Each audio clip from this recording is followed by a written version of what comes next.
ഹൂസ്റ്റണിൽ ഹോട്ടലിലെത്തി നമ്മൾ. അപ്പോൾ കപ്പൽ ഡിലേ ആയതുകൊണ്ട് തന്നെ 2-3 ദിവസം ഉണ്ടാവുമെന്ന് പറഞ്ഞിട്ടുണ്ടായിരുന്നു. നാട്ടിൽ സമയം വ്യത്യാസമായതുകൊണ്ട് ഏകദേശം ഉറക്കമൊന്നും വന്നില്ല. അപ്പോൾ രാവിലെ എണീച്ചു. നമ്മൾ നാട് പോലെയല്ല, ഇവിടെ 24 hours ആൾക്കാരിങ്ങനെ വണ്ടിയിൽ പോയിക്കൊണ്ടിരിക്കുകയാണ്.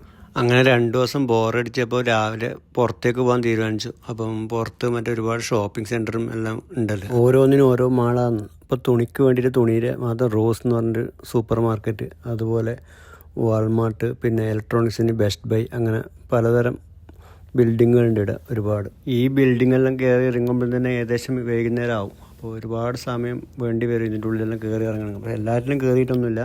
അത്യാവശ്യം വാൾമാർട്ടിലും മറ്റേ ബെസ്റ്റ് ബൈയിലും മാത്രമേ കയറിയിട്ട്. നാട്ടിലെ പോലെ ഇവിടെയും തേങ്ങയൊക്കെ നല്ല വിലയുണ്ടെന്ന് തോന്നുന്നു. നല്ല രീതിയിൽ പാക്ക് ചെയ്തിട്ടുണ്ട്.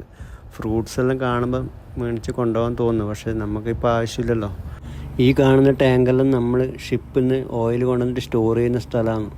അപ്പോൾ നമ്മളിപ്പോൾ താമസിക്കുന്ന സ്ഥലം ഏകദേശം പോർട്ടിൻ്റെ അടുത്ത് തന്നെയാണ്. നമ്മൾ താമസിക്കുന്ന ഹോട്ടലിൽ ചോദിച്ചപ്പോഴും പറഞ്ഞത് ഇവിടെ അടുത്തുണ്ട് നല്ലൊരു പാർക്കുണ്ട്, ഒരു ഫുട്ബോൾ ഗ്രൗണ്ടും, നമ്മൾ അത്യാവശ്യം എക്സസൈസ് ചെയ്യുന്ന സ്ഥലങ്ങളുണ്ടെന്ന് അങ്ങനെ പറഞ്ഞിട്ട് നമ്മൾ അങ്ങോട്ട് പോയി. ഇതൊക്കെ കാണുമ്പോൾ നമ്മുടെ നാടന്നെ ഓർമ്മ വരുന്നത്. ഏകദേശം നമ്മുടെ നാട് പോലെ തന്നെയായിരുന്നു ഇവിടെയും. എല്ലാവരും ചെയ്യുന്നത് കണ്ട് നമ്മളും കുറച്ച് സമയം അവിടെ എക്സസൈസ് ചെയ്തു.